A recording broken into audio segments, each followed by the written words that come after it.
Cuba baca komen dekat atas ni. Pertama sekali kita nak ucapkan tahniah sebab awak dah ambil takaful. Itu langkah yang sangat bagus sebab perlindungan memang asas keuangan yang ramai orang tak buat. Cuma kita kena faham satu perkara penting. Takaful ni sebenarnya bukan tempat untuk kita bina simpanan. Takaful adalah perlindungan, bukan tabungan jangka masa panjang.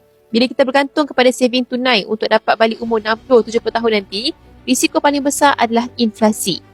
Nilai duit semakin lama semakin jatuh. RM10,000 hari ni dah tak sama dengan RM10,000 30-40 tahun akan datang.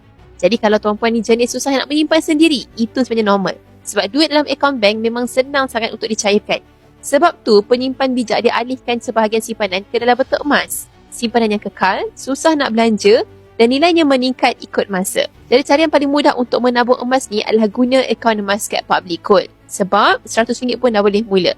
Nak lagi senang, set je auto debit setiap bulan. Biar simpanan tu berjalan sendiri tanpa perlu kita fikir. Yang penting simpanan tu kekal sampai bila-bila kita perlukan nanti. Nak mulakan simpanan emas, boleh terus isi borang sign up untuk daftar akaun emas. Saya akan guide step by step. Teruskan follow saya untuk dapatkan ilmu mengenai emas dan keuangan.